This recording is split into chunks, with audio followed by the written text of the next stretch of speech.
বিসমিল্লাহির রহমানির রহিম। আসসালামু আলাইকুম। আশা করছি সকলেই ভালো আছেন। তো আমার নতুন আরেকটি ব্লগ ভিডিওতে আপনাদের সবাইকে স্বাগতম। তো মাত্রই কবুতরগুলোকে খাবার দিয়েছিলাম, খাওয়া দাওয়া প্রায় শেষ। এইখানে খাবার দিলে খাবারগুলো নষ্ট হয় না। ধানের মধ্যে জানেন যে ছুঁচা হয় অনেক। ছাদের উপরে যদি খাবার দেই তাহলে ধানগুলা খেয়ে ফেলে, চুচাগুলা থাইকা যার জন্য নোংরা হয়ে যাওয়া ছাদটা বেশি। তো ওই যে আমার বন কবুতরগুলো, যে এক জোড়া অরিজিনাল বন কবুতর, আর এই যে দুইটা, একটা বাচ্চা আর একটা বন কবুতর এইখানে। ওই যে মাঝখানে একটা বাচ্চা আর এই ডান সাইডেরটা তার মা। আলহামদুলিল্লাহ, বাচ্চাগুলো এখন নিজে নিজেই খাইতে পারে, নিজে নিজেই উঠতে পারে। তো এখানে একটা বাচ্চা আছে, আর একটা বাচ্চা হয়তো বা কোনো দিকে আছে। এই যে এই যে একটা নর দেখতেছেন, ডাকারা কি করতেছে। তো এই যে বন কবুতরের মাদিটা এই নরটার সাথে জোড়া দেওয়া, এদের কাছ থেকে এই বাচ্চাগুলো হয়েছে বন কবুতরের বাচ্চা।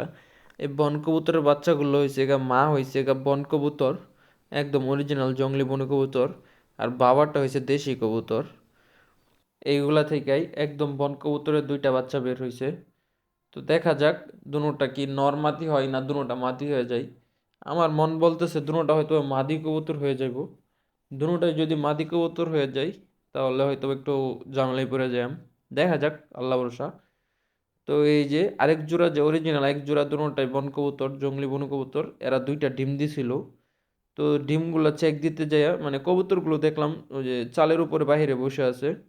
তো ডিমগুলো চেক, এই যে এটা একটা প্লাস্টিকের ডিম, আগে বলে রাখি। ফার্স্টে একটা ডিম ভাঙে ফেলছিল। তো আরেকটা ডিম ছিল, আর এই প্লাস্টিকের ডিমটা দিয়ে আমি দুইটা ডিম দিয়ে দিছিলাম। তো এখন দেখি প্লাস্টিকের ডিমটাই আছে, আর দুইটা ডিমের মধ্যে একটা ডিমও নাই। এই যে আপনাদেরকে যদি দেখাই একটু কোনো ভালোভাবে, এই দেখতে পারতেছেন একটা ডিমও নাই। প্রথম ডিমটা ভাঙা নিচে পড়ে ছিল, সেটা আমি দেখছি আগেই। নিচে পড়া ছিল ভাঙা অবস্থায়। তো ওই যে বন কবুতরগুলোকে আপনাদেরকে যদি দেখাই যে কোনগুলোর ডিম এগুলা, তো ওই যে নটটা উইরা গেছে, আর ওই যে মাদিটা মানে ওই যে ওই সাইডে দুটোটাই বসা।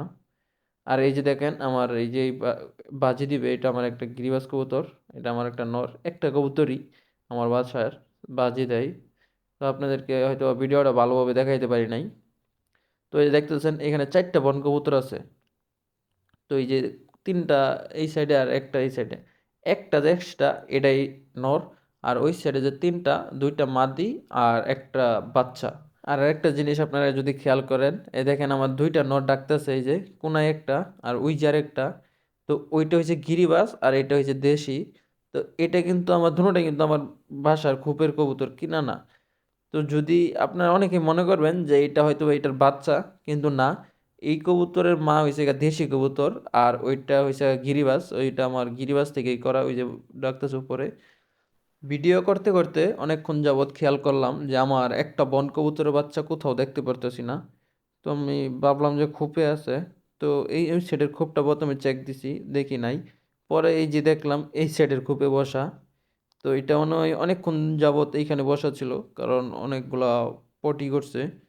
তো এটা আপনাদেরকে যদি ধরে দেখাই আজকে, এইগুলা আসলে ধরার সুযোগ পাই না আমি। তো এটা যেহেতু এখন খোপের ভিতরে আছে, তো অবশ্যই আপনাদেরকে ধরে দেখাবো আমি। আর আরেকটা জিনিস কি আপনারা খেয়াল করছেন, এ দেখেন বিকালের রোদটা একদম আমার খোপের ভিতরেও যেতেছে। তো এটা কিন্তু আসলে কবুতরের জন্য অনেকটাই উপকারী, কারণ রোদ দরকার আছে কবুতরের, এমনি ঠান্ডা দিন।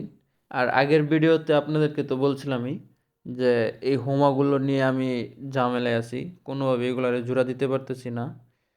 তো এই যে দেখেন এগুলোকে আমি খোপের ভিতরে বন্ধ করে রাখি, অর্ধেক সময় খোপের ভিতরে আটকে রাখি আর অর্ধেক সময় খাঁচার ভিতরে আটকে রাখি। তো আমি কবুতর পালি মোটামুটি, আমার বয়স যাওয়ালা 5-6 বছর 7 বছর। এই সবজি আমার জোড়াটা বন কবুতরের মতনই প্যারা দিতেছে, অনেক সমস্যা ফেস করতেছি। আসলে নর কবুতরে যদি না ডাকে তাহলেও স্বাভাবিক বিষয়, মাদি কবুতর জোড়া নিবে না। তো এটা দেখি কি করা যায়। আর এই যে আপনাদেরকে বলছিলাম যে আজকে বাচ্চা ধরে দেখাবো আপনাদেরকে। তো আপনারা যারা মানে প্রো বন কবুতর বিষয়ে, তারা একটু কমেন্ট করে জানাবেন যে এটা কি বন কবুতর হয়েছে না দেশি কবুতরের সাথে মিশ্রিত ক্রস হয়েছে, মানে দেশি কবুতরের মতন দেখা যায় নাকি অরিজিনাল বন কবুতর হয়েছে। তারা একটু কমেন্ট করে জানাবেন।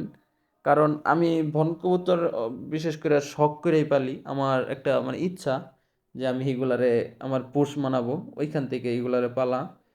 এমনি অন্য কোনো প্ল্যান বা কোনো কিছু নাই আমার। মানে কথা হইলো গিয়ে আমি আমার বন কবুতরগুলোকে, জংলি বন কবুতরগুলোকে আমার আয়ত্তে রাখবো। মনে করেন যে নর্মাল কবুতরের মতনই খোপে থাকবো, আমি যে কোনো সময় এদেরকে ধরবো। এদের বাচ্চা কিভাবে বড় হয় আমার চোখের সামনে এরা বড় হবে, আমার বাসার আশেপাশে থাকবে, আমার বাসার থাকবে। তো এই যে দেখেন কি সুন্দরভাবে উড়ে চলে গেল। তো আজকের ভিডিওটা এই পর্যন্তই। আশা করছি সকলেই ভালো থাকবেন, সুস্থ থাকবেন, আর আমাদের জন্য সকলেই দোয়া করবেন।